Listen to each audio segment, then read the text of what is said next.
with you anymore. Spending all this time trying to get you out my mind.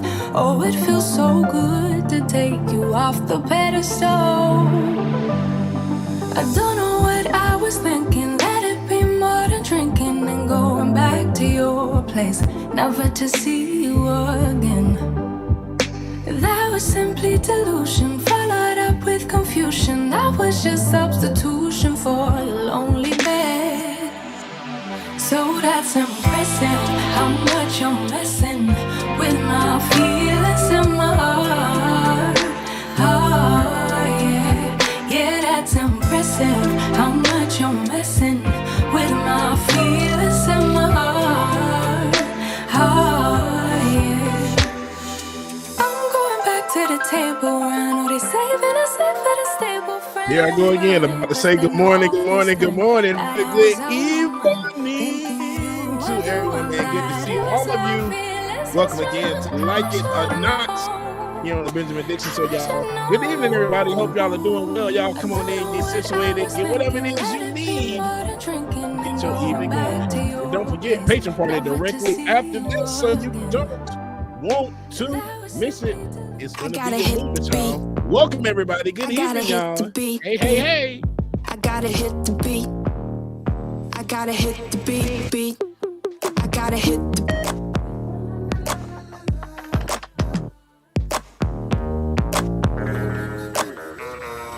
beat. I gotta I got it. Pop that bottle, it's over. It's the end of October. Champagne on the shoulder. This is my exposure. Pop that bottle, it's over. It's the end of October. Champagne on the shoulder. This is my exposure. Pop that all night long, but the feeling keeps kicking in. Beef with all the girls, bullshit dripping off the chin. All night long, but the feeling keeps kicking in. Beef with all the girls, bullshit dripping off the chin.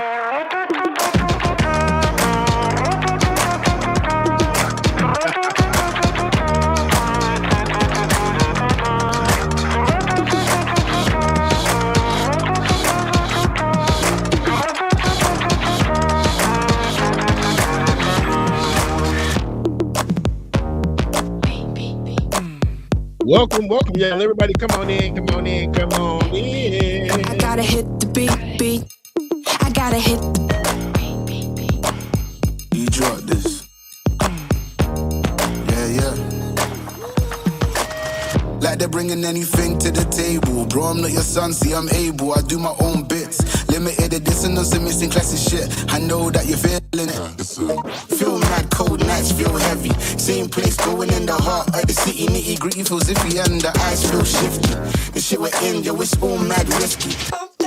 All night long, but the feeling keeps kicking in. Beef with all the girls, bullshit dripping off the chin.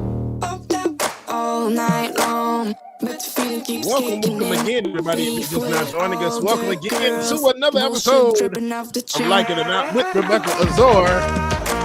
Here on the Benjamin Dixon Show, y'all. I want to say morning so bad, David. So bad. But it's the evening time. Like I didn't used to. Hope everyone is doing well. Y'all come on in, get situated, get settled. And while y'all are doing that, you know, I got a question for everybody. How do you console an English teacher? How do you console an English teacher? There.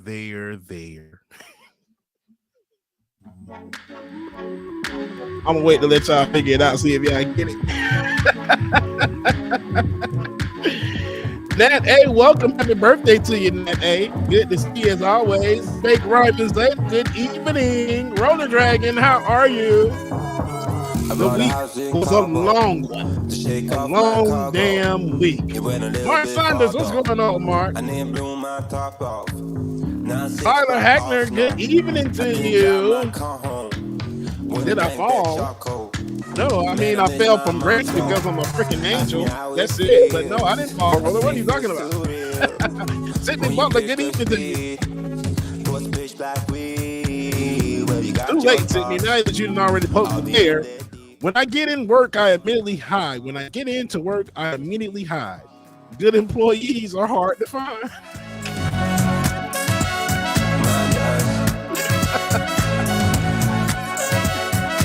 Trevor McCarthy, what's going on, Trevor? Welcome to you.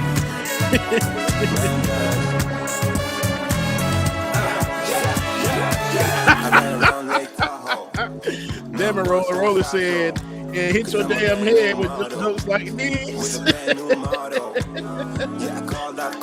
it, Roller, that was a good one. Amber Layla, good evening to you. Welcome. Jessica Camaro, there. You figured it out. There you go. I said it's surreal when you pick up speed. What's the pitch black wheel? When you got your thoughts all in that deep. What about your heart? Does it beat too hard? Jesse, since you got the other one, I got another one for you. What color is the wind? What color is the wind? Blue. Like blue. Hey, Classic Man Dragon, what's going on? Welcome to you. Classic Man Dragon says, is this the new time slot or the first show of the season? This is the new time slot. 8 p.m. to 9:30 p.m. every Friday. We're going on once a week now. That way we can get everything done and have some time to life. Yeah, that's it. We have time to life because that's basically what it is. But yeah, this is the new time. Nat, hey, me too. I'm so ready for the patron party tonight. You know, I got me a bottle of Taylor pork over here. What you gonna say? I just go because that shit made me so damn sleepy. Anyway, y'all, make sure if you haven't already, if it's your first time,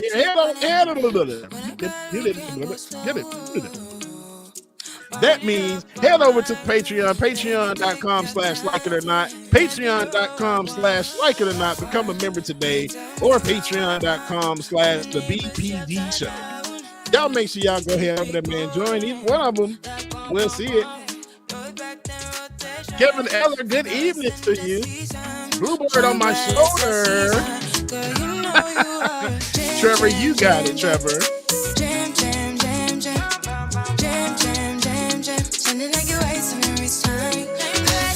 Wendy Gupton, good evening. Ooh, I want to say good morning. Oh, man. I got to find another way to say like retail like the evening time now.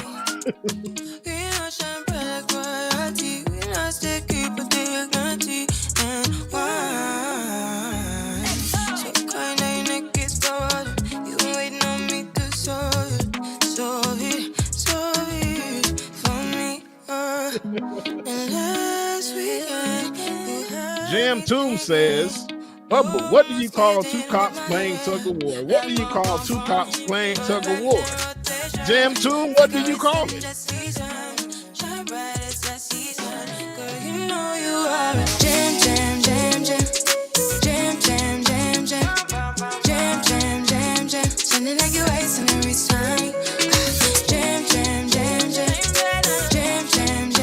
I want you to wait for Jam Tomb's answer.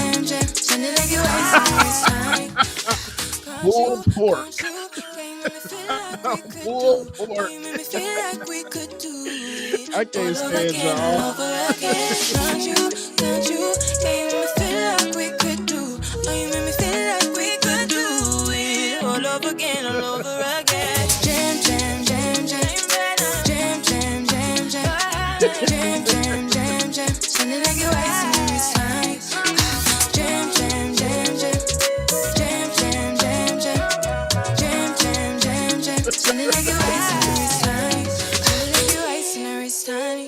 So remember I said I had a long week, so I was abducted by aliens. They made me wash my hands, clean my room, and eat my vegetables. Turns out I was on the mothership.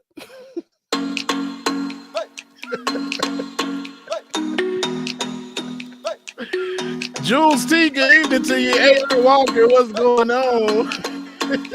evening, y'all. Like it or not, it's starting up next. My girl, can't take my eye off you.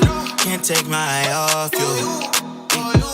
Dim girl, don't got nothing on you. Don't got nothing on you. My heart is ready for something I have been had in a long time. True love crime. I hope you know that it may hurt for a while. Let's slow down, slow down. I can see behind that broken smile. Nice, sweet, smooth, like cocoa bread, cocoa bread. You're nice, sweet, smooth, like cocoa bread, cocoa bread. You're nice, like cocoa, you're nice, like cocoa bread, like cocoa bread. Oh, you're nice, like cocoa, you're nice. Like cocoa bread, like cocoa bread. Ooh, driving date, watch a movie. Right by your side on duty, not too much or too sweet. Ooh, passion from your truly. Let me know how you feel. Hope I'm not in too deep. Biwa, Phoebe, Fija, Fever. Won't be alone forever. Get through the storm together. Girl, make some room. I know you still, you're nice, sweet, smooth, like cocoa bread, cocoa bread. You're nice, sweet. David just put me onto some shit that I ain't even know. David, how long has that been there? On the fly scratching. There we go. Hollywood 2000, welcome to you.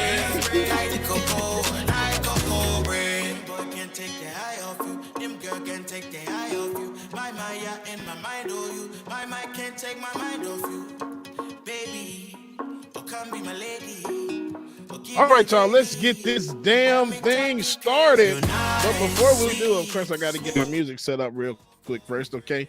I just saw a real idiot at the gym. He put a water bottle in the Pringles holder. Stupid, they ain't got no sense. All right, y'all, like it or not, it's about to go down. Here we go, y'all. Welcome again. Good evening, everybody. Like it or not, y'all. 2023. Y'all know what time it is. It's time for like it or not. We're about to let's start this damn show. Yes, it's time for like it or not. We're about to let's start this damn show. Rebecca Azor's in the house. You know she got a funny story to tell. Talking politics, culture, or real life ish. I live in life in the ATL. Benjamin, yeah, that's my man. He's always coming up with the master plan. Politics scheming, trying to find the meaning of life. While the feds keeps us in strife. I'm your DJ. I really don't need no introduction right now, but you know what? I stay dropping them jams. Y'all know who I am. Good hope, dad jokes, culture-ish, politics. What you're hearing right now was the culmination of all of this. I started out with the mic in my hand, and I graduated to a plethora of fans. I love bringing joy to the people. It makes me feel great, makes me feel regal. I do what I do for you. 8 p.m. Friday, you know how we do. Let's go. It's time for like it or not. With Rebecca Azor. Let's start this damn show. Yes, it's time for like it or not. With Rebecca Azor. Let's start this damn show. Like it or not, y'all. 2023. Let's start this damn show. Let's go.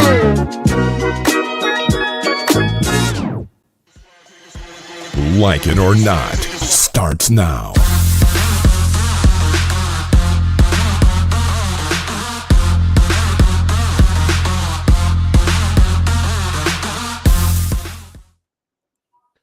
Good evening, good evening, good evening, everybody. Good evening. Can you guys hear me? We got you, brother Ben. All right, man. We are clear to fly. What's going on? Is that Dr. Carl Mack in the house with DJ Exclusive?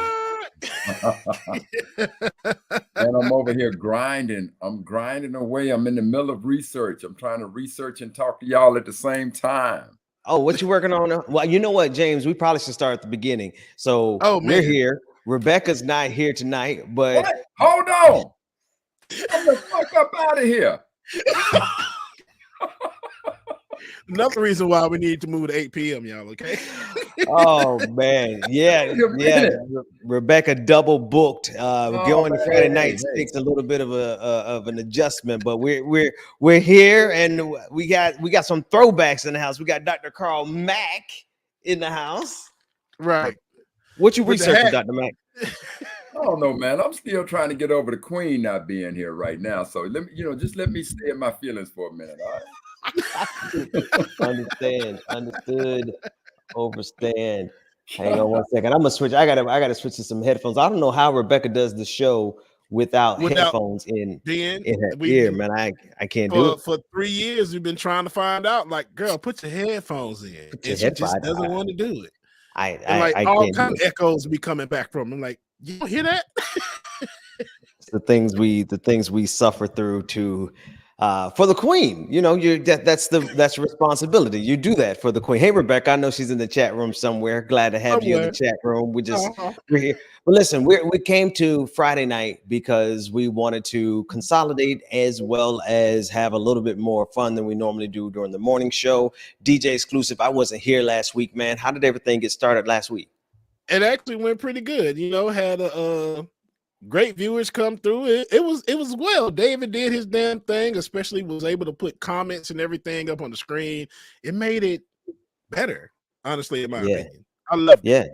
So everything was good last week. Now with Olay, Olay and Rebecca get on, it's a party. I heard it was a party. Show enough. Shout out to Olay for coming through and holding it down on our first episode in the evening. And Dr. Mack, I know you're still in a little shell shock. We were all expecting Rebecca tonight, but no Rebecca Azor. You stuck with just the testosterone tonight. Hey man, listen, I can get with it. And Bubba, you're looking good. I like the new cut you just dropped. So. It's all. Oh yes. It's time for Like It or Not. I was like, it's a pop. Do. I knew you would like it, Ben. And Dr. Mack, I appreciate it. So it's good seeing you as always. Yeah, where does light skinned man at? Dr. Carl Mack, you're always researching Black Heritage Days. I've had it in my. Usually, I have it right here. I have a stack of calendars that I normally keep right here, but I don't know where it is this evening. But I imagine you are researching something in depth about our history. Yeah, man. Listen, I literally had an epiphany hit me last night. I was reading over Duke Slater, and for those who may not know, Duke played in the American Football Professional Association, which was the precursor to the NFL. And I had done some earlier research on him, and it was 1927. And what I had written was that he was the only black in the league. And what I knew was that in 1933, there were two other men who served as the last blacks in the league before the NFL's notorious Gentleman's Agreement came into play.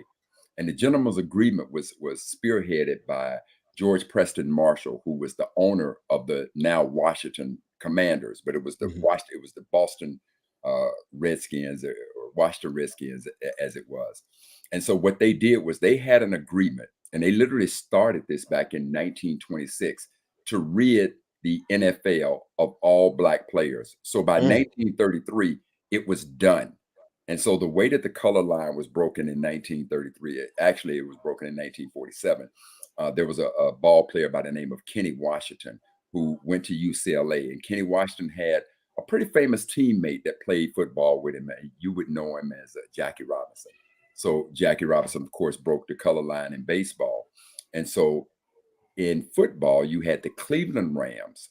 It was the Cleveland Rams. They now wanted to move to Los Angeles. So when they moved to Los Angeles, they wanted to play in the Coliseum. Well, the folks in California said, you not playing in this public stadium with that gentleman's agreement that keeps black ball players out of the league. And so they made the Rams, now the Los Angeles Rams, sign Kenny Washington. And Kenny Washington had another brother on his team by the name of Stokes. He brought the two of them on. So the two of them broke the color barrier. But going back to Slater, when I read that he was the only one there, it got me to thinking, if football was so interested in whitewashing the league, why would you even let blacks in the league to begin with? I'd be damned if I don't find out that the first president of what we now know as the NFL was none other than the greatest athlete that I know of, period. I mean, bar none. And that was Jim Thorpe. And for those who know, Jim Thorpe was Native American. So it would, and the reason, and I'm asking myself, well, why in the hell would they let a man who is a Native American be president of an organization where you got your racist tendencies? Well, part of it is because Jim Thorpe was so renowned as an athlete, and you have to look him up if you don't know his accolades. It's just unbelievable. They wanted Jim Thorpe because he brought credibility to the league. And so when you look at the way that things transpire, and even the names that we hear now, and I will close with this because I can go all night with this. But when the league first started, they had 10 teams. One of the teams was the Pittsburgh Pirates. You would know them today as the Pittsburgh Steelers. Well, today, now you go back to that, I've been on the show and we talked about Brian Flores. And whenever you talk about Brian Flores in the NFL, you're going to hear the Rooney Rule. So the Rooney Rule is a rule that is supposed to bring black candidates into every open coaching position in the NFL. So when you hear the Rooney Rule, you keep hearing it, you're thinking Rooney is kind of a cool dude. Au contraire, that mofo was one of the owners who bought into this. One of the teams that was there was the Chicago Bears. Kenny Washington said, now keep in mind, when Kenny Washington, he was the first All-American at UCLA. In his senior year, he was the best college football football player in America. George Halas said to him, I'm sorry, Kenny, but I can't bring you in. We ain't ready for that integration thing. And now today we talking about Rooney and George Halas like they were some good brothers. Them mofos was in, Funny how they do that, how they rewrite history. That's just the way it is. So anyway, I'm putting it all together, and so I'll be a lot more succinct the next time we talk about it. So I'm in the midst of all of that. It's a lot of fun. I'm not surprised, Dr. Mack. This is my first time hearing most of what you just shared, but it doesn't surprise me that they have rewritten the entire reputation of this particular character. James, I'm also wondering, have you been paying attention to basketball lately? Yes, LeBron James. A little bit. Yeah, LeBron James. I actually I didn't see it. Excuse me, I didn't see it live, but I saw a lot of the replays from that night, and I'm like, dang, I can't believe I missed that game. But yeah, I saw the GOAT, man. I don't know how everyone feels about him being the GOAT. I don't want to get into that argument. I might agree, I might disagree.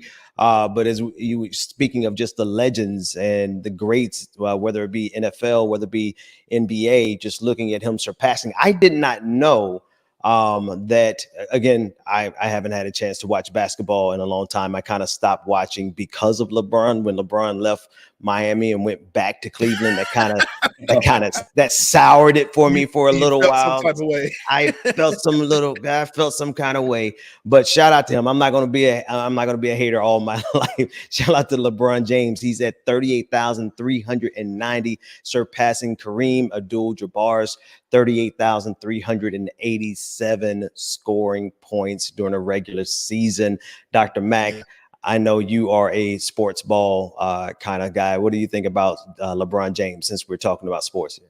Well, I don't really keep up with it that much, but I would tell you this, I did an all sports calendar and I featured LeBron James. And so again, LeBron James, the person that he passed was Kareem Abdul-Jabbar. Right. And so keeping in mind, and when I wrote about the two of them, I didn't write about all the accolades they had. Anybody can go up and read about those things. But what most stuck out to me about Kareem Abdul-Jabbar in his career is he was by far the greatest college basketball player in America during the late 60s. And Kareem Abdul-Jabbar took a socially conscious position to boycott the 1968 Olympics. Now, keep in mind, back during that time, the only players that played in the Olympics from America were college players. And this man, being at UCLA, winning championship after championship, he was the salt. Make no mistake. He was the GOAT of college football. I mean, college basketball.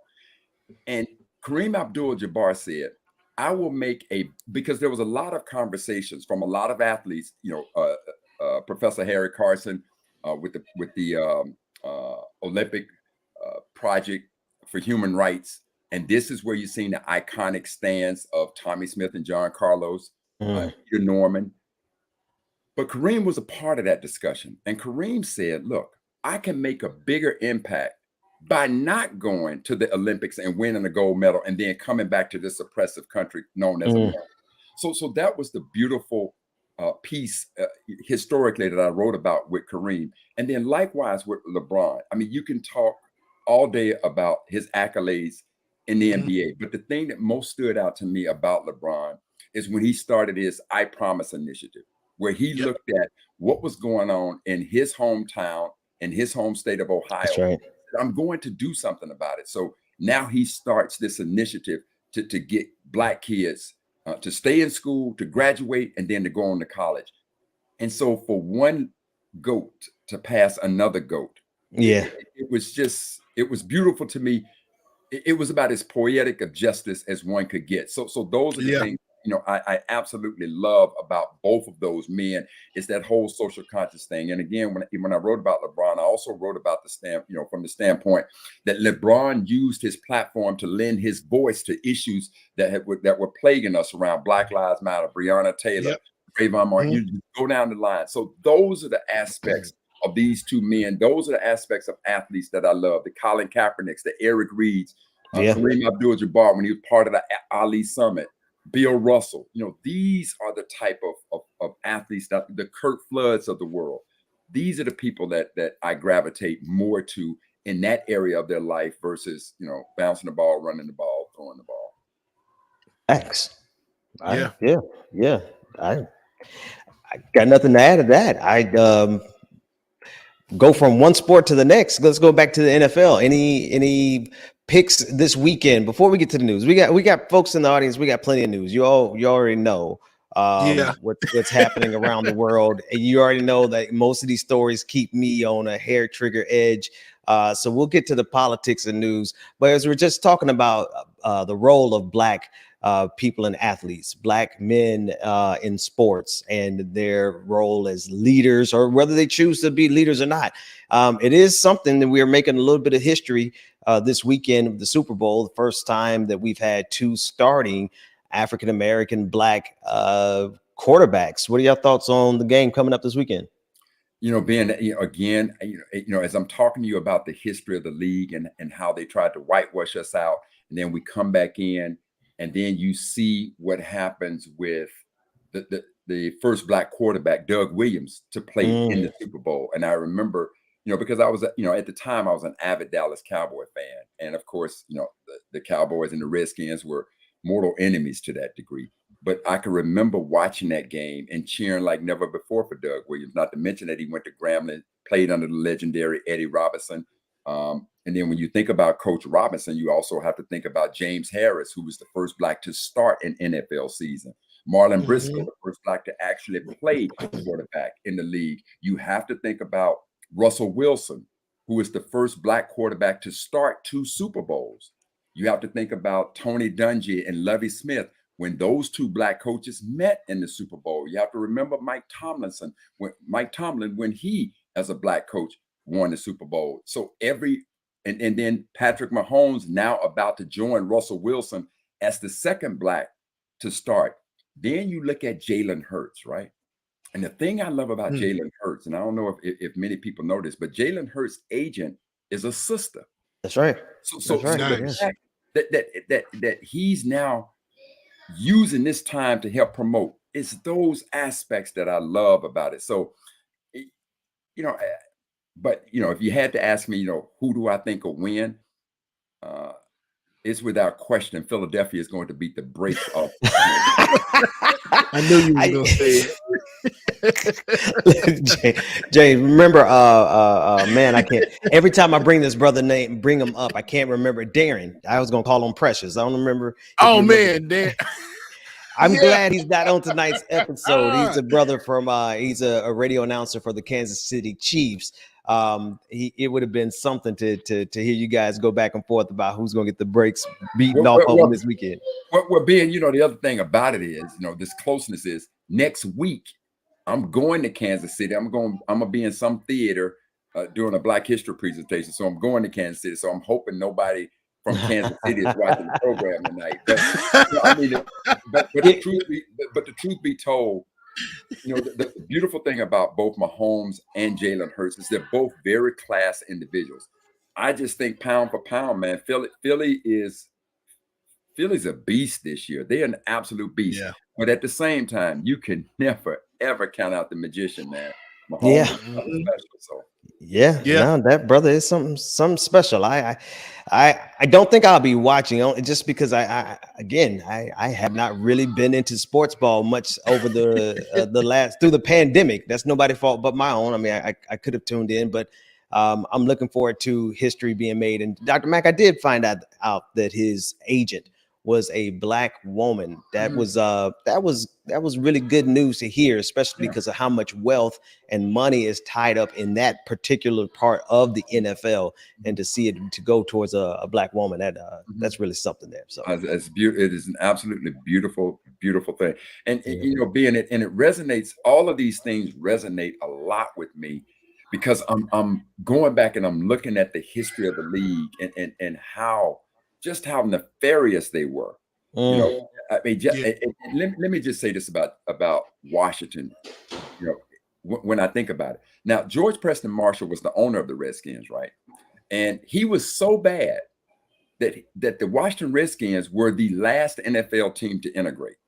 And the only reason that they integrated is because they played at RFK Stadium. Well, RFK Stadium is a publicly owned stadium. So the Secretary of the Interior called Preston Marshall up, George Preston Marshall, and told him, if you don't draft an African American, we will cut your lease. You will not be able to play in RFK Stadium. And of course, RFK is Robert Fitzgerald Kennedy, is who is named after. So they literally put pressure on him. And so the person that they drafted that year was the Express, Ernie Davis. And Ernie Davis, of course, is the first Black to win the Heisman Trophy. Well, who recruited and where did he go to school? He went to school at Syracuse. Who recruited him to Syracuse? Jim Brown. Well, at that point, they drafted Davis, and Davis said, look, I don't want to play for you racist mofo. We're not going to do this. So then Jim Brown gets on there and talks to Paul Brown and say, look, I think we got something here. Cleveland and Washington makes a deal, and next thing you know, Washington drafts Ernie Davis, but then immediately trades him to Cleveland. So you had Ernie Davis and Jim Brown about to occupy the same backfield. But if you know the story of Ernie Davis, the first Black to win the Heisman Trophy, nicknamed the Express, he died before he ever played a down of football. It's kind of that whole Piccolo kind of. So, but the point that I wanted to make about Washington, as nefarious as George Preston Marshall is, and as we think about what we're about to witness on Sunday, two African-American quarterbacks that's flying in the face of folks like Jimmy the Greek Snyder or Al Campanis when they made those very derogatory statements about us as Blacks. When we begin to watch that, now look at this man who was the spearhead behind the gentleman's agreement, George Preston Marshall. And that team today, not only did they get rid of their racist name, the Washington Redskins, to now the Washington Commanders, but they are the first NFL team to hire a Black woman as a coach on that in that organization. Right. And the president of the Washington Commanders is an African American, the first ever African American to be president of an NFL franchise. So it's, you know, we're Dr. making, Mac, you are an encyclopedia. Like, Encyclopedia, I'm bruh. listening to Oh you, my God. right, James? I'm listening to him tell the story of Jim Brown, and then who all was in the backfield. And like, I'm following him. He's just dropping names. Like, this is all over the place. wow. Well, folks, that might be all the good news we have tonight. Now we can get to politics. let's get Right. down in English. I was doing my best. There's two stories that I want to hit on. The first one is the Colorado rancher who has gone viral several times now. First, because as he explained, his 1,000 acres of his property, the American dream, right? Go and get your own property. He had cattle and sheep. He's doing what farmers do, what ranchers do. And he was under attack, according to the rancher. We'll play a clip of it.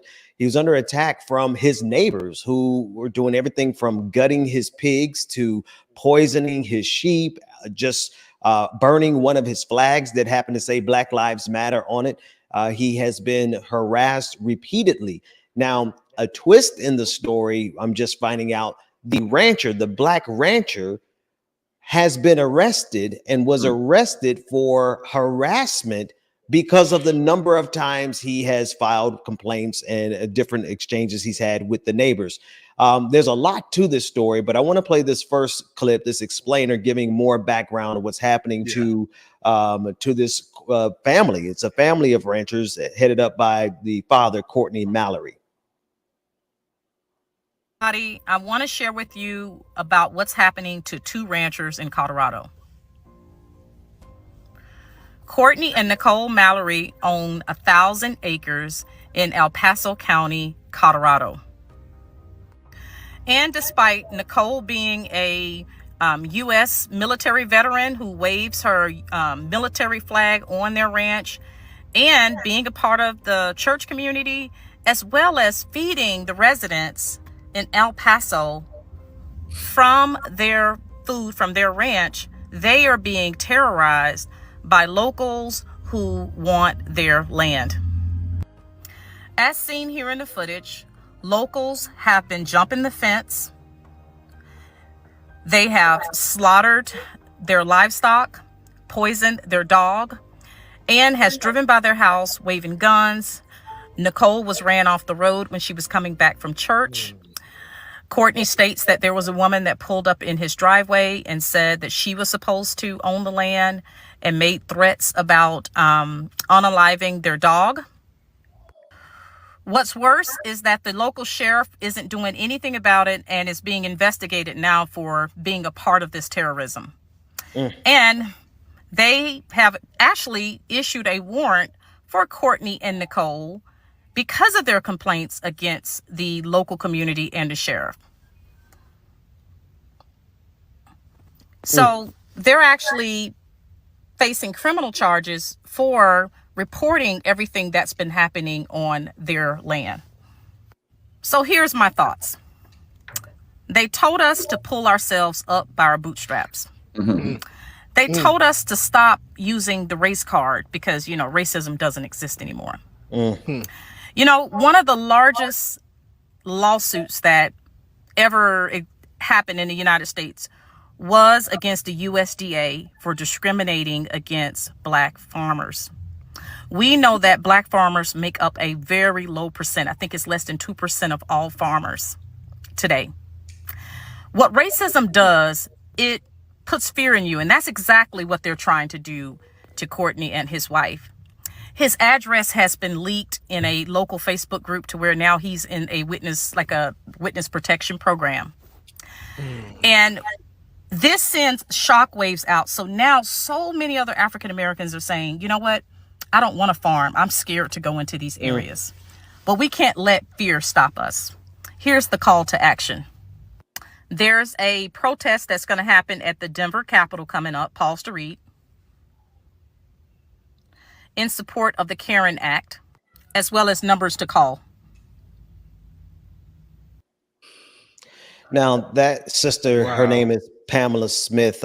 We follow each other on Instagram because of the homeschooling network that we're all a part of, as well as she is another individual, the sister who was doing the reporting there. She's another individual who has gone out into the wilderness, and bought, dozens of acres. I think she's somewhere around 50 acres that she purchased to move her family from the city life to something where she thought it would be nice and safe. So this is particularly salient for her. But this reminds me of Rosewood. This reminds me of the precursor to another Tulsa massacre, because they are stretching. I mean, I don't want to. You guys jump in there, but when I heard the story, it just gave me flashbacks of about how far these people really would go. Bob, I'm gonna wait on you. When I first saw it, this is the video that's playing now. That's actually the one that I first saw, and it had a lot of questions like, how is this able to go on? But then I just remember where we stay at, where we live, and it's just. I hate America. So let me say this. Here's the irony of it all. You know how most of them white folks out there got that land being. Come on, yes, talk about it, Doc. Hi, everybody. I want to share. Let me tell you how most of them got that land. I need you to go back to 1862, the Homestead Act. Okay. In 1862, President Lincoln signed the Homestead Act. The Homestead Act gave away 270 million acres of land in the West. So I would dare say to you that if you go west of the Mississippi and you look at these big farms, I guarantee you that land was that was land grants that came out of the 1862 Homestead Act. So they were given the damn land. I'm talking about flat out given. These black folks have gone in there and purchased their land, and now here they come. So while you remembering Rosewood being, see, I remember Jonesboro, Louisiana. Come on now. 1864 to be exact. It was some church-going brothers that decided enough is enough, and they decided to take arms up. They called themselves, as members of the church, Deacons for Defense. That's it. And so you know what the deacons did, Ben. I think you know the rest of that story, yeah? So every time white folks came into the black community and acted an ass, these brothers retaliated the same way. You go beat up a little, you go shoot somebody in our community, we came and shot your ass. You had to take up arms for that. So history has a way. Now, look, I'm not trying to advocate violence, but bro, the days of me being, in the words of Charles Hamilton Houston, I am not going to live on my knees with you. We're not going to do that. We're not going to negotiate you coming on my land. See, when I'm thinking about what these fools are doing to this brother's land, it reminds me of the cop that was in the nation's capital. All of a sudden the insurrectionists are breaking up and people want to call him a hero because he ran up the stair. No, I would have got to the top of that stair and I would have unloaded that damn clip in their ass. Now, if I'm out there on my ranch and you coming up on my land, right. Come on. That's real. That's right. Unapologetically, I would do it. That's right. And see, you have to remember, think about this, man, and DJ. Remember when the white nationalists took over some federal park? That's right. They got guns and took over a federal park. That's right. The FBI and all of this government, they negotiated with them. And then speaking of the FBI, I just finished reading about what they did to the white girl, Viola Louisi. You may remember, both of you may remember, she was the sister from Detroit, white woman who drove the black civil rights workers down because she felt a calling when Dr. King was in the midst of fighting for racial equality. So this white woman left her children, her husband, to assist these civil rights workers. And she ended up getting shot and killed. And the FBI had an informant with the Klansmen that did it. And instead of them doing the right thing, FBI, instead what they did was they went out there and said that the woman had left her family. She had an attraction to black men. She had affairs. Wow. Just all sorts of disparaging remarks that they did to her.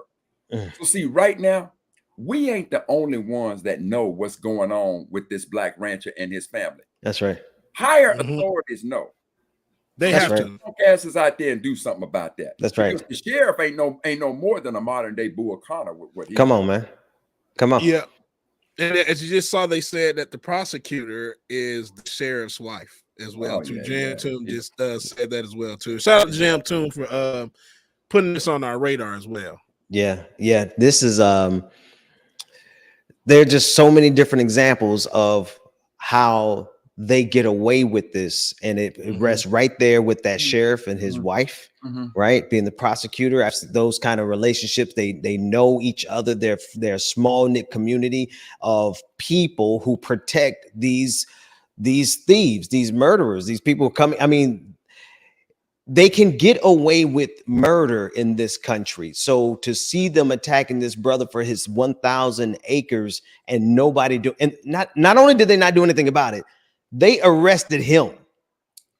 And I'm trying to figure out like how we got to this place where now him standing up for his property is now being viewed as the criminal offense, as opposed to the other people who came and trespassed on his property, killed his livestock, burned a flag, but the black man is the one who has gone to jail over it. So, and Ben, let me say this too about this situation. Now, where is this in Colorado? Where is it? I have to get the. Give me a second. I give you this precise city. So while you're looking that up, this is what I want you to understand about that town, that city, that location.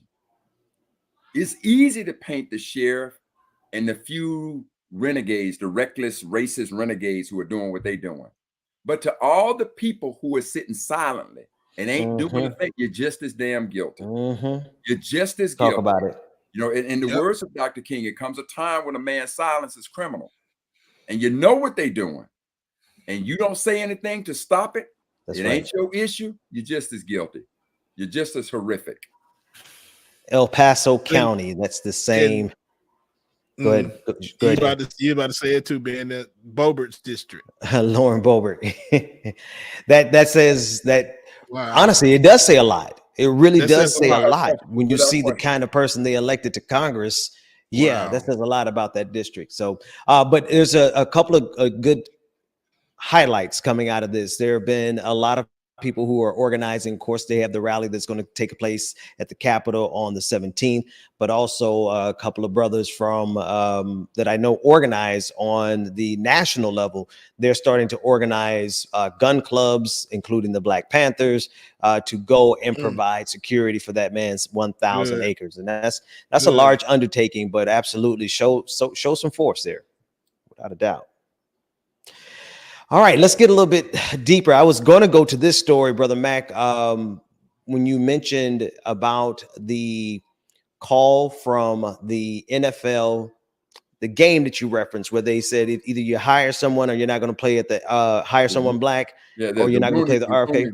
The Rooney rule. That reminds me of diversity and inclusion.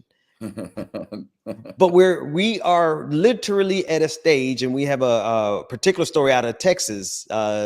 Greg Abbott, the governor of Texas, in addition to the governor of Florida, Ron DeSantis, who has had a chilling effect on diversity and inclusion across the entire state. Colleges are emptying out their entire programs. They are no longer doing any diversity and inclusion hiring in the state of Florida. And in the state of Texas, there was a memo that was released with this language. Now, this is Greg Abbott's argument. He's saying that diversity and inclusion inherently discriminates against a particular demographic. Now, in the memo, he did not say what that demographic was, but we come to understand that he's referring to white people, white men specifically. The argument is this is what we're dealing with. And there's even cases before the Supreme Court that kind of have the same underlying argument, that any attempt to bring diversity, inclusion, desegregation, any type of equity and inclusion is itself racist and discriminatory. So, Dr. Mack, we're living in the age where now two governors, amongst others, they're making the case in their states that any attempt to reverse racism is itself racist? You know, it's hard for me to have a salient conversation with somebody when they tell me that I don't have the right to know my culture, my history. Fuck all that. That's all I got to say. Fuck all that. I ain't got no conversation for that, Ben. When you start trying to tell me that I need to learn who you are, and for me to learn who I am, fucks with you some kind of way. Oh no, fam, we're not having that conversation at all. Yeah, DJ exclusive. I echo what Dr. Mack said. It seems like in this country we're fighting now to keep our history alive. With people banning CRT, and then what the chick said on that the State of the Union address, the reply, I guess, from the Republican Party. Yes. I didn't even watch any of it because, first of all, I knew it was going to piss me off. And once I turned back to it, it was on that part, and just hearing her say we've taken steps to ban CRT, you're basically saying you're taking steps to ban my history, bro. I didn't want to hear any more after that. Oh yeah, that's exactly. And so let me say this. So in this whole thing that I'm doing with sports, right now, let me just go back to the '68 Olympics as an example, right? As an example. So Dr. Harry Edwards put together this group of athletes, and it was the Olympic Project for Human Rights, right? That's the name of the group. That's the badge. That's the thing that they wore. So there were 4 things that they wanted, because otherwise they were talking about boycotting the Olympics. Carlos and Smith, Lee Evans, all of them was talking about boycotting the Olympics. And America was furious about that. Ronald Reagan was the governor of California, furious about it. Brent Musburger, everybody, furious about it. Avery Brundage, who was a known racist, furious. The 4 things that they wanted. They said that, first of all, South Africa should not be allowed to participate in the Olympics because of the apartheid that was going on in South Africa. Number 2, you need to restore Muhammad Ali to his wholeness. Give him back his belt, because again, this is '68, and you know you got the Vietnam War, and Ali is like, "Look, man, the Viet Cong ain't done nothing to me. You want me to go over there and fight them, and then come back as a second-class citizen?" No, I ain't doing that. So they wanted restoration for Muhammad Ali. Third, they wanted more Black coaches hired. Fourth, they wanted Avery Brundage, who was a known racist, to be removed as president of the International Olympic Committee. Now, in case you don't know anything about Brundage, let me say this. Now, when the brothers, when Carlos and Smith clenched their fist, he had an absolute fit. Said that politics has no place in sports. There's no place in the Olympics for these types of gestures. But this is the same racist fool, racist coward, who gave Adolf Hitler in Nazi Germany the Berlin Olympics. Shut up, Brundage. This is what they want. But now, so when Carson pulled this group together, do you know who one of the first groups to join in support of these Black athletes? It was the rowing team of Harvard. So the rowing team of Harvard wanted to be a part of this because they needed to understand what our issue was as Black folks and what we was going through. So they formed an alliance and they supported. So they had some of these badges. So for any of you, I want you to go and take a look at the iconic picture of 1968. You're going to see John Carlos, you're going to see Tommy Smith, fist raised, but I want you to look for the button, for the badge right here. You'll see both of them wearing it. But I want you to pay close attention to the guy who was in second place, the white guy, Peter Norman from Australia. Peter Norman is also wearing one. So when Peter Norman found out what they were doing, Peter Norman looked around. He saw a white guy with one of those buttons. He said, "Look, I need to get one. You have another one of those buttons, mate."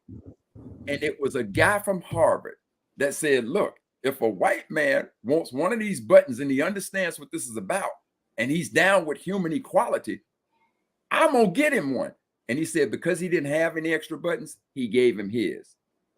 See, if you want to understand history, true history, you're going to find that the same kind of people we're talking about, like this crew from Harvard, who just want to sit down and learn a little bit more and be good brothers and sisters. Peter Norman, who now when he goes back to Australia, Ben and DJ, they ostracized and beat him. I mean, just demonized. And you need to look at a documentary called Salute to understand his story and understand what happened. But and they demonized him so bad that in the 2000 Olympics, when they came to Sydney, they never even invited him to be a part of it. But it was the African American athletes who brought him there, and in particular Michael Johnson. And when he walked, they bought him a plane ticket, got him to Sydney, and Michael Johnson just hugged him and said, "Man, you've been a hero of mine for a long time." These brothers at Howard, good folks, all the way through our history. So I'm gonna say to you, DeSantis, and to the governor, our history is going to shine light on fools just like you. That's right. But you shouldn't worry about it. See, in a true sense of learning, maybe there's going to be some other folks who will say, see, I don't subscribe to this. And history is full of people who didn't look like us, who were a part of our struggle. So That's all right. this is an outright, I mean, they are literally looking at us in our faces and saying, I don't want you to know nothing about your blackness. You're not going to know nothing about your blackness, not in these schools. And somehow we think it's debatable. We need to slap the absolute dog shit out of them. Amen. You say church said amen.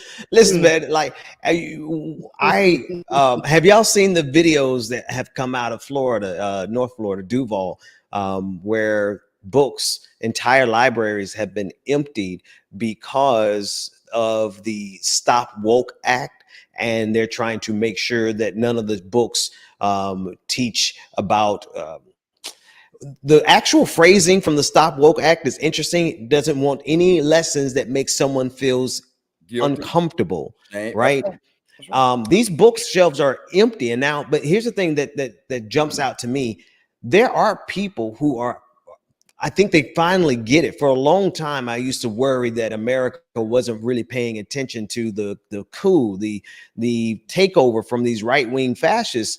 But when you start banning library books, when you start banning history altogether, I mean, it's a clear-cut line of what they're banning. They're banning Black history. They're not. There's not even such thing as critical race theory in grades in grade school, right? So they're banning everything Black. And the thing is that they feel really cavalier about being able to get away with it. And I'm not sure they're going to be able to get away with it, because a lot of people, all hands are on deck. I'm seeing some movement of other folks, like you mentioned, not just Black folks. There's some white folks who are absolutely enraged by what's going on. And Ben, this is why, you know, when you all listen to me and you're like, damn, Doc, you're dropping a lot of knowledge. This is what I love about understanding our history. It paints a very clear picture of what these fools are doing. And see, part of where they become empowered. And this year when I spoke, now I would tell both of you this, I was the keynote speaker in Seattle, Washington at Martin Luther King Baptist Church in King County. In King County, where Seattle, in this the county that Seattle is located in, it is the only county in America named after Martin Luther King. So here I am going to King County at Martin Luther King Baptist Church, which was my home church when I was there before I adopted 18 Hole Baptist as my new sanctuary. But I want you all to know, and you will be very proud of me, that as I was in the house of the Lord, not one curse word did I say, not one. That's what I love about being here with y'all. I had all that pent up, and you unleashing it now. But the point that I want to make is, what we have to do, this is why learning our history is so important. Because the theme that I talked about in that is that where America has become very effective, especially with Dr. King, is that they have weaponized Dr. King, and they have reduced him to one speech and one phrase. That's it. Yep. I have a dream that one day my 4 little children will live in a nation where they not be judged by the color of their skin, but by the content of their character. That is their new weapon with us. That's right. Because most of us, like if I were to ask most people, can you name 3 speeches written by Dr. King and give us a critical analysis? Most of us ain't got a damn thing to say. See, we have to understand our history so that we can be in a position to scholarly deal with idiots like that. Now, right now, I'm in my feelings, so I don't really give a fuck about being academic. Okay, I'm in my feelings right now, so I'm gonna be how I'm gonna be. But if I needed to be, I could be prepared. I'm gonna leave it there. James, it's been a long time, man, since we had a Dr. Mac moment like that, man. That I miss it. Man, that was food for my soul. He said, I ain't got time to be academic right now. I love it. Because you know what? Because at the end of the day, there really isn't anything to talk about with some of these folks, right? The things that they're asking, the things that they're trying, the things that they're playing with. Like, we cover these stories, but some of the reason I'm not on air right now every day is because there has to be action. When you see a certain level of threat happening around the country, when you see specific groups being targeted for exactly who they are, right? You're targeting Black folks and you're targeting Black history just because it's Black, because their history makes them uncomfortable, right? When you start targeting and you see that kind of action, we got to move. We got to move into action. We have to respond. We can't wait to see if their plans are going to succeed. God forbid we wait that long, because then it's already too late. So, no, I feel like you do, Dr. Mack. It's like there's enough time to talk about it, man. It's time to be about it in certain cases. But the other thing that I want from our people, man, is I need us to get inside of our scholarship. I'm trying, now, Ben, I'll tell you, I'm doing my damnness with the calendar to try to make the shit as easy as possible. I mean, damn, folks, every day just flip one page and just read some shit and just start thinking. I mean, somewhere we got to sit down and apply scholarship to our experience. There are answers in there all throughout our history that gives us answers to today's problem. Our history ain't about yesterday. Our shit, that history teaches us the solutions that the issues that we're dealing with today, and provides us solutions. And as Malcolm X said, of all of our studies, history is best qualified to reward our research. When you find that you have a problem, all you have to do is study the historical methods of people with problems like yours. That's right. When you find out how they solve theirs, you'll know how to solve yours. Facts on facts on facts. It's their ability to unplug us from our history, from our culture, our collective culture. I mean, here's the craziest thing about Black folks. We have the richest, deepest telekinetic, like we don't even have to talk about our culture with each other for us to know what we're talking about. We could just list the letters. We just write the letters in a post, and every Black person across the country, whether we've lived with each other in this or not, can answer it. That's how deep and how rich it is. But we are separated still. Like we don't have that cohesiveness because we've been detached from our scholarship, from our history. Doc, it's when you started us on the journey of revealing our history to us, I honestly have to say that was a flashpoint in my life, because it really does ground your thinking in terms of whatever it is that we're going through right now. There's generations of Black folks who have fought it. Yes. Yeah. There's power right there.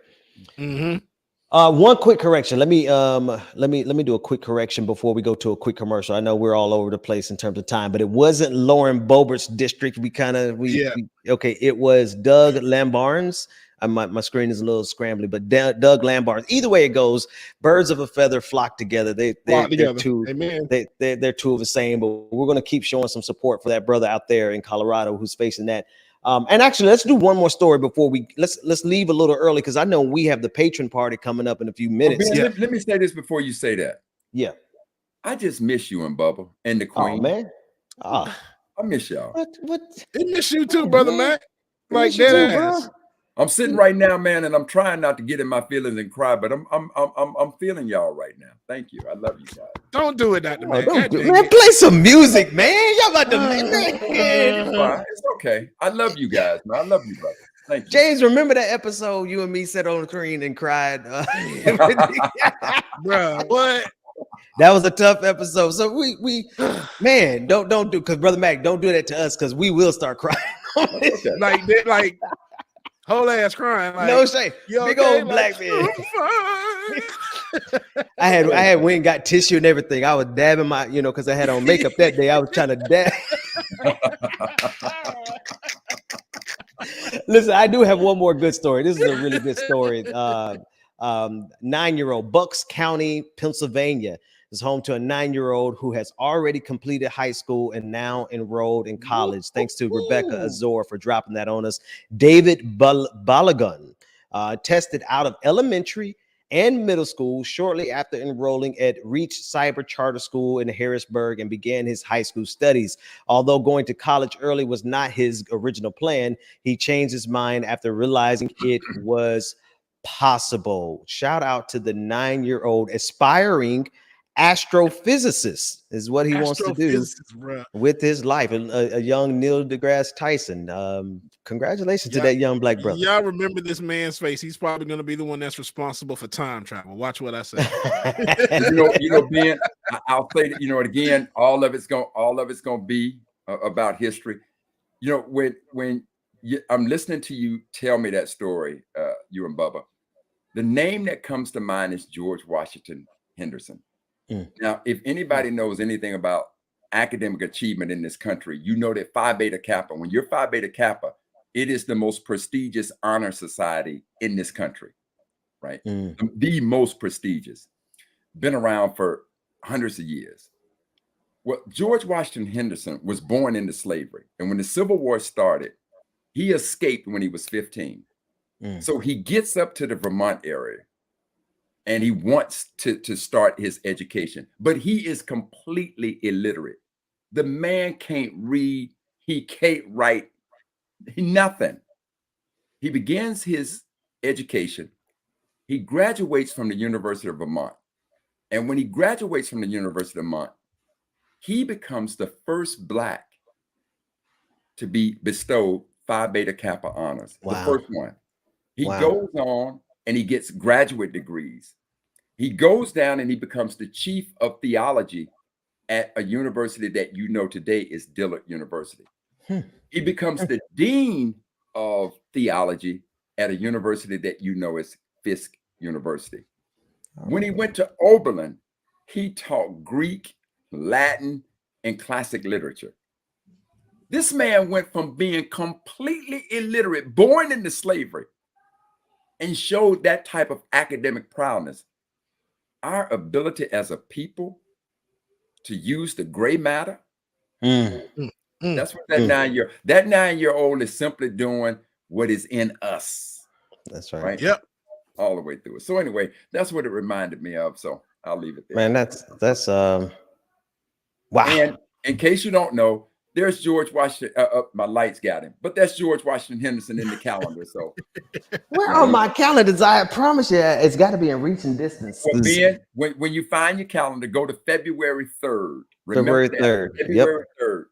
That's George Matter of fact, that's one of the episodes I had on the screen for a couple of videos. Listen, we're gonna get James. We're gonna play some music, man, and get ready to go to the patron party, because that starts at 9 o'clock. I don't think we moved the time to 9:30, or maybe we did, and I just didn't get the memo. But we're gonna go ahead and get started going in that direction. We did move it to 9:30. I think we did move to 9:30. Oh, so we can stay. We can stay a few more minutes, because I told my patrons. I think I told them 9 o'clock. I don't know. I'm all. So am I staying for the patrons party? Listen, I'm sure they would love for you to come through to the patron party. Oh man, the old man. Shout out to the hat. The hat, bro. The old man. I need you to know, man, that my little neighbor, little Stoop, man, he's like 5 years old, man. He gave me the hat for Christmas, man. Really? Yeah, man. Oh man. That's awesome. I love the little Stoop, man. Him and little Kenny. That's all right. Well, folks, that's all the stories I got for Brother Mac. We gotta do this more, man. One thing I want to do, and I haven't talked to anybody about it. I want to do a Black men's conference, even if it's just digital right now, because it's just, the representation and the voices of Black men. We can speak for ourselves on every single issue, and just us just shooting the breeze is one thing I've never been disappointed. Anytime I shoot the breeze with an average Black brother, they don't have to be from Harvard. They could be from underneath the shade tree. They know what's going on. They know what's happening in the world around them. They understand what it is to fight in this system. And so I'm looking forward to having more conversations with more Black men such as yourself and DJ Exclusive. So love and solidarity from one Black brother to another. Yeah, man, no doubt. And I promise you, man, I'm gonna tell you something. I didn't know how much pent up I had until I came on the show, man, and we started talking, right? Because I just been sitting here grinding away and my brain's kind of working. So I promise you, man, and if I come on the show again, I promise you I'm gonna be a lot more milder. But I had some shit pent up. I had to get it the fuck out of me. I'm not following up on that lead. I'm not gonna follow on that train of thought. I believe that to the audience and Mama Gwen. Where Mama Gwen at? Where my girl? She at work. She'll probably be at the patron party though. She pull it through the patron party. Yeah, Dr. Matt, you need to get us. You need to take a total like what you're doing. You need to quit this job and be home. Yeah. We got to get Mama right. Thanks. Well, DJ Exclusive, it is in your hand. I'm going to go ahead and start. Go over to the Zoom. I'm going to get the Zoom started. I'm going to start letting people in. The patron party is beginning in a few moments. Be sure to be there. We're going to be there. DJ Exclusive, it's your world, brother. Yes, sir. Love you guys. Hey, man, don't forget, Dr. Mac has an event coming up February 17th, 7 p.m., Kansas City, Missouri. About to say, David, put that on the screen for me. The Historic Gem Theater. If you're in the Kansas City area or close, make sure y'all go see our good brother since we haven't seen him in person yet myself. So, but it's okay. Y'all can go for it. It's all right. Dr. Mac, love you, brother. Thank you so much again for coming through. DJ, love you, man. All right, y'all. That is going to wrap it up today again for Like It or Not, the evening edition. Thank you, party. Now, I'm here. She take your ass on over there to the Zoom. I see you in a few. I got to switch computers and everything, all that good stuff. So I got to do a switcheroo and I'll be there. All right. Thank y'all so much again for tuning in. Your affirmation for today. Past negatives are gone. I define myself from current positives. Okay. Past negatives are gone. I define myself from current positives. Y'all gonna be great, man. Y'all have a wonderful weekend. We'll see y'all next week. Deuces. See you at the patron party. Politics scheming, not trying to find the meaning of life. And while the feds keeps us in strife. I'm your DJ. I really don't need no introduction right now, but you know what? I stay dropping them jams. Y'all know who I am. Good hope, dad jokes, culture-ish, politics. What you're hearing right now was the culmination of all of this. I started out with the mic in my hand, and I graduated to a plethora of fans. I love bringing joy to the people. It makes me feel great, makes me feel regal. I do what I do for you. 8 p.m. Friday, you know how we do. Let's go. It's time for Like It or Not. Let's start this damn show. It's time for Like It or Not. With Rebecca Azor. Let's start this damn show. Like it or not, y'all. 2023. Let's start this damn show. Let's go.